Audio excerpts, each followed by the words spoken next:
Lorsque le silence final enveloppe le corps et que le cœur ne bat plus, surgit la question qui résonne depuis l'aube de l'humanité. Qu'advient-il de l'âme quand la vie cesse? Pour certains, la mort serait l'effacement complet, un retour au néant. Pour d'autres, le dernier soupir marque simplement l'ouverture d'une nouvelle étape. Il y a ceux qui la décrivent comme un seuil invisible, un portail silencieux où l'âme, encore confuse, hésite entre deux mondes.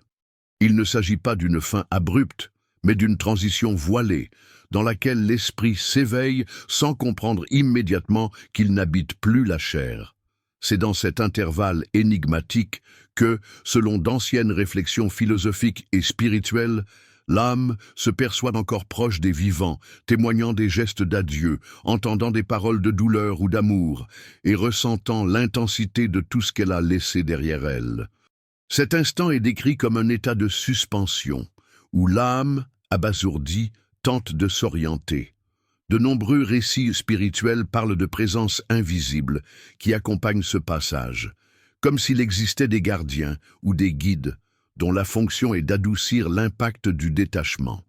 Le penseur rappelait que, dans ce premier souffle d'éternité, il n'y a ni châtiment ni récompense immédiate, seulement l'éveil dans une nouvelle dimension, plus subtile et imprégnée de sensations que l'esprit terrestre ne peut comprendre pleinement. L'âme peut sentir qu'elle appartient encore au monde matériel, cherchant les visages familiers, tentant de toucher ceux qu'elle aime pour découvrir qu'elle ne peut plus être perçue. C'est l'expérience de l'invisible, être présent mais non reconnu, observer mais ne pas interagir. C'est ici que naît l'idée que les morts nous observent encore, comme des témoins silencieux de ce qui continue à se produire parmi les vivants. Il y a une beauté mélancolique dans ce premier moment. Les adieux, les larmes et les rituels de passage prennent, sous cette optique, une valeur profonde, car ils aident l'âme à reconnaître sa nouvelle condition. Les paroles d'affection et les gestes de gratitude deviennent des lumières qui éclairent le chemin, tandis que les lamentations et les attachements excessifs créent des brumes qui entravent la traversée. Le penseur affirmait que l'âme se nourrit de la vibration émotionnelle qu'elle trouve autour d'elle, et que les vivants ont un rôle important pour favoriser ou entraver son voyage initial. C'est pourquoi la manière dont nous prenons congé résonne au-delà de la matière, atteignant l'être qui a déjà commencé la traversée. Dans cet état liminaire, le temps ne suit pas la cadence terrestre. Des minutes peuvent sembler des éternités, et des éternités peuvent être ressenties comme des instants. L'âme flotte entre des souvenirs récents et l'étrangeté du nouveau, comme si elle marchait sur une frontière où rien n'est solide, mais tout est perceptible. Elle ressent le poids des dernières expériences, revisite des fragments de ce qu'elle a vécu et s'approche de ceux avec qui elle a maintenu des liens plus intenses. La conscience, encore en processus d'expansion, cherche à comprendre où elle est et ce qui viendra. Il n'y a pas de réponse immédiate, seulement la certitude que quelque chose de plus grand l'enveloppe et la guide. C'est l'éveil à une réalité qui a toujours été cachée, mais qui, à cet instant, se révèle dans toute son intensité mystérieuse. À mesure que le temps de ce seuil s'allonge et que l'âme commence à s'éloigner de la confusion initiale, une présence subtile et réconfortante se manifeste. Ce n'est pas une rencontre abrupte, mais une approche graduelle, comme si une lumière silencieuse surgissait à l'horizon de la conscience. Le penseur décrivait ce moment comme le début du véritable accueil, quand des guides spirituels s'approchent et offrent à l'âme la sensation qu'elle n'est pas seule. Ces présences ne se présentent pas comme des figures fixes, mais prennent des formes qui éveillent familiarité et sécurité, parfois rappelant des êtres chers, d'autres fois des symboles archétypiques qui transmettent calme et confiance. C'est comme si l'invisible se modelait selon le besoin intime de chaque être, assurant que la traversée ne soit pas marquée par la peur, mais par la sensation d'être soutenu. Ces guides n'imposent pas de règles ni n'exigent d'explications. Leur rôle est d'être compagnie et de conduire l'esprit au-delà de la perplexité du premier instant. Le penseur disait « L'au-delà n'est pas un tribunal, mais un miroir, et tout miroir a besoin de mains qui nous guident pour que nous puissions supporter notre propre image. Ainsi, l'âme ne rencontre pas des juges, mais des compagnons qui l'aident à reconnaître son nouvel état d'existence. C'est à ce moment que se brise l'illusion du retour. Il n'est plus possible de revenir au corps. Il n'est plus possible de revivre les derniers instants de la vie physique. Ce qui reste est d'aller de l'avant, en acceptant que la conscience chemine désormais sur des territoires où les lois sont différentes. Cette phase est décrite comme un éveil doux, mais inévitable. L'âme commence à remarquer que sa perception s'étend au-delà des limites de la vision ou de l'audition terrestre. Elle comprend les sentiments et les intentions sans besoin de paroles, reconnaît des énergies auparavant invisibles et perçoit qu'elle est conduite vers un espace qui reflète sa propre essence. Il n'y a ni menace, ni récompense artificielle. Il y a seulement le reflet de tout ce qui a été cultivé durant la vie. Le penseur enseignait que l'au-delà s'ajuste à la conscience comme un lac se moule à la forme de la pierre qui y tombe. Qui a semé la compassion trouve la douceur, qui a nourri les ombres trouve la densité. Mais dans les deux cas, les guides demeurent à ses côtés, aidant l'âme à traverser l'impact de ses propres choix. Cette rencontre n'est pas une fin, mais une transition. Les guides ne décident pas du destin de l'âme, ils l'orientent simplement à reconnaître ce qui a toujours été en elle. Ils offrent le souvenir qu'il n'existe pas de punition externe, seulement l'écho interne des attitudes passées. C'est un processus d'acceptation et de compréhension, où chaque âme commence à percevoir que sa prochaine étape ne dépend pas d'un jugement d'autrui, mais de ce qu'elle a cultivé dans le silence de sa propre existence. Le penseur résumait « Aucune flamme n'est jugée par le feu, elle révèle simplement l'intensité qu'elle portait déjà ». Ainsi, dans cette deuxième étape du voyage, l'âme découvre qu'elle est entourée de présences qui ne la condamnent pas, mais lui rappelle sa propre lumière, l'invitant à poursuivre avec confiance. Puis, en avançant dans sa traversée, l'âme atteint l'un des moments les plus intenses et révélateurs de tout le voyage, la révision de sa propre existence. Il ne s'agit pas d'un tribunal ou d'un jugement sévère, mais d'une plongée profonde dans ce qui a été vécu. La conscience, maintenant libérée des limitations du corps physique, commence à voir chaque acte, chaque parole et chaque pensée avec une clarté impossible sur le plan terrestre. Le penseur affirmait « Ce n'est pas la mort qui juge l'homme, c'est l'homme lui-même qui, en se dépouillant de la chair, voit sa vie sans voile. » Dans ce processus, l'âme revoit les instants les plus marquants de sa trajectoire. Mais le regard n'est pas seulement le sien, elle perçoit comment ses actions ont résonné dans la vie des autres. En se rappelant une parole de bonté, elle ressent la joie qu'elle a provoquée. En revivant un geste d'indifférence, elle éprouve la douleur qu'elle a causée. C'est comme si toutes les ondes lancées au cours de la vie revenaient, non pour condamner, mais pour révéler la profondeur de leurs effets. Ainsi, l'âme comprend qu'elle n'a jamais été isolée, que chaque acte a tissé un réseau invisible de conséquences qui se montre maintenant dans toute son étendue. Cette révision ne se déroule pas dans un silence absolu.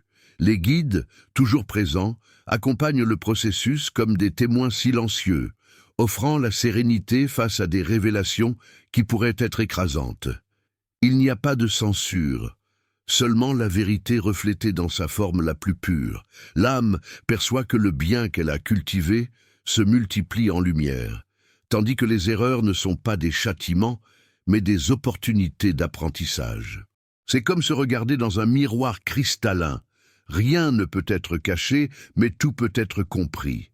Le penseur disait « L'esprit apprend non par le poids de la culpabilité, mais par la lumière de la conscience qui s'éveille. » À cette étape, le temps et l'espace perdent leur sens. Une vie entière peut être revisitée en un instant et un seul geste peut occuper une éternité de réflexion. L'âme se voit enfant, adulte, âgé, et dans chaque phase découvre des nuances qui passaient auparavant inaperçues. Elle observe les petits détails, un regard, un silence, un choix apparemment banal qui, dans leur ensemble, ont façonné des destins. Chaque fragment de la vie est révélée comme une pièce indispensable d'une mosaïque plus grande. Et, face à ce tableau, l'esprit comprend que rien n'a été vain, que tout a de la valeur dans la construction de l'être. Il est fréquent qu'à ce moment, l'âme ressente à la fois paix et inquiétude. Paix en reconnaissant l'amour qu'elle a donné et reçu. Inquiétude en percevant les espaces vides laissés par la négligence ou l'indifférence. Mais même ces vides se transforment en leçons. Il n'y a pas de condamnation externe, seulement l'invitation à réfléchir. Que faire avec ce qui a été appris? Quel chemin suivre à partir d'ici? Ainsi, la révision n'emprisonne pas, mais libère. C'est un passage nécessaire pour que l'âme se connaisse complètement, pour qu'elle reconnaisse les graines plantées et comprenne le fruit qui en est né.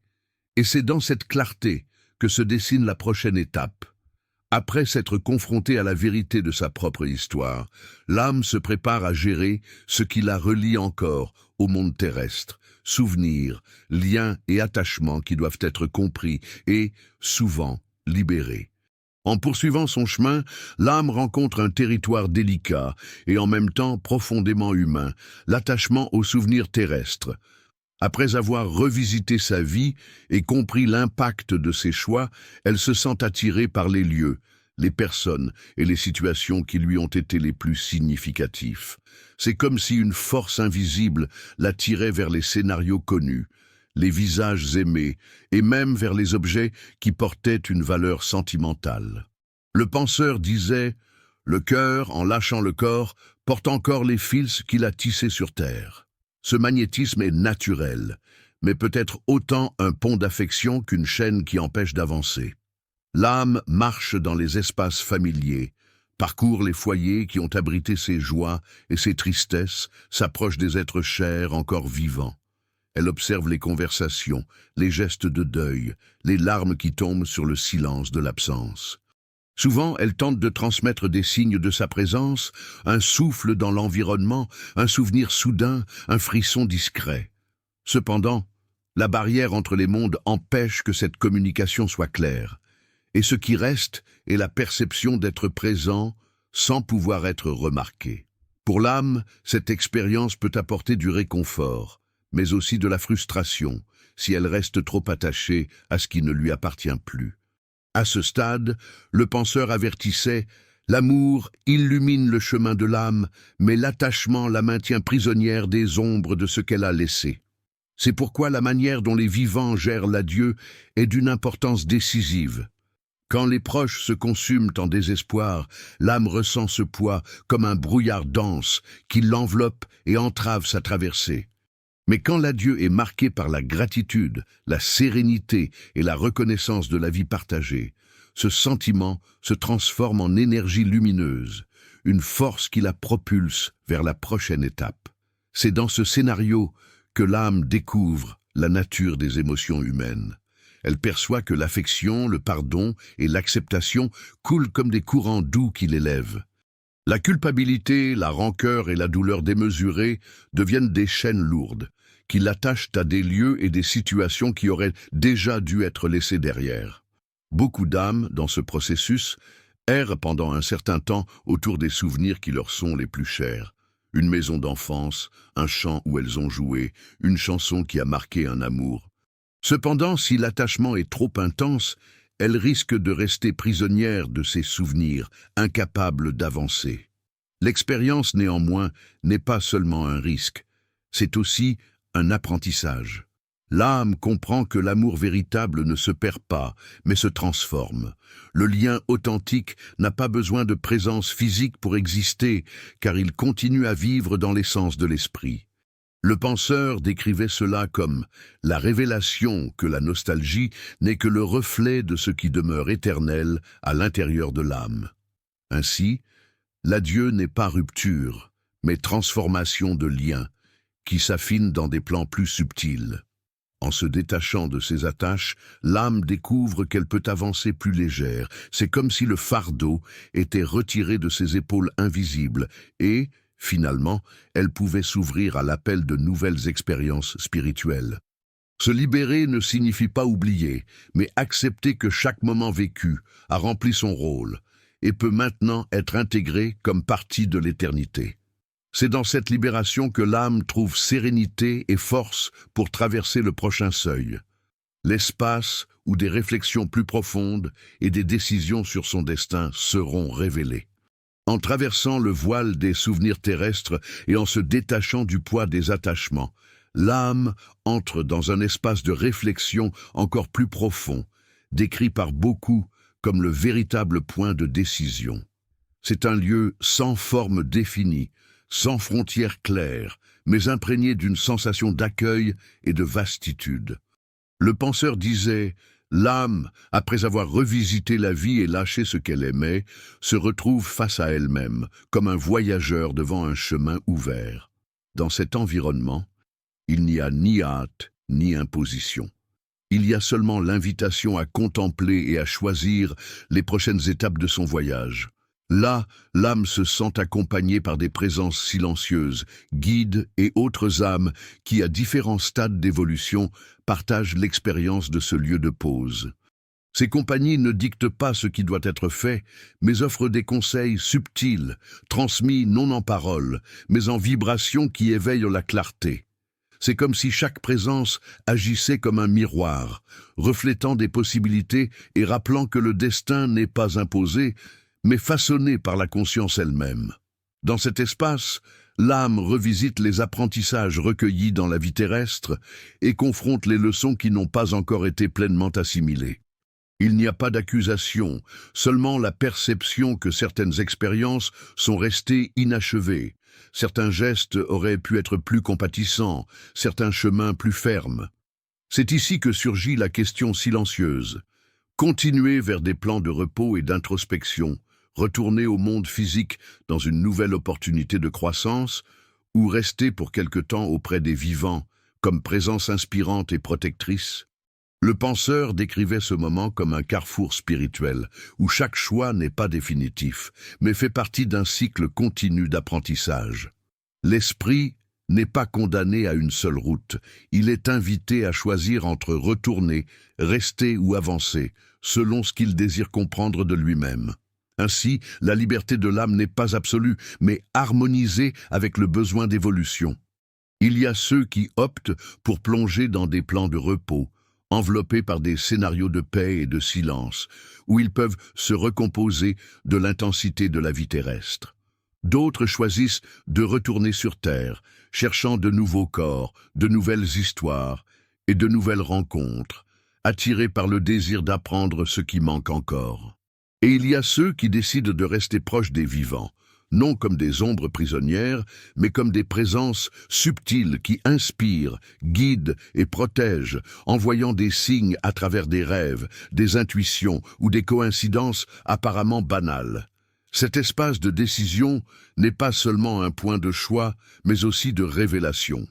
L'âme comprend qu'elle ne marche pas seule, que sa trajectoire est entrelacée à beaucoup d'autres et que, dans chaque option, elle contribue à l'entrelacement plus grand de l'existence.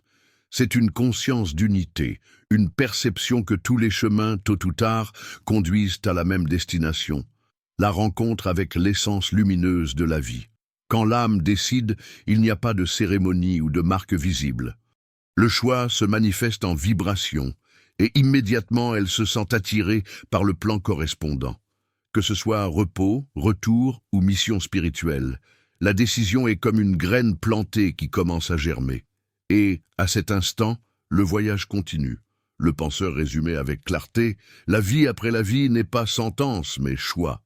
Chaque âme trace sa route, guidée par la lumière qu'elle a réussi à allumer en elle. Si cette réflexion sur le voyage de l'âme vous a touché, souvenez-vous, la conscience ne s'arrête pas avec la mort. Elle choisit simplement de nouveaux chemins. Inscrivez-vous à la chaîne et continuez avec nous à explorer ces mystères cachés que la science n'a pas pu effacer. Votre prochain choix peut commencer maintenant, et c'est aussi simple que de cliquer sur s'abonner.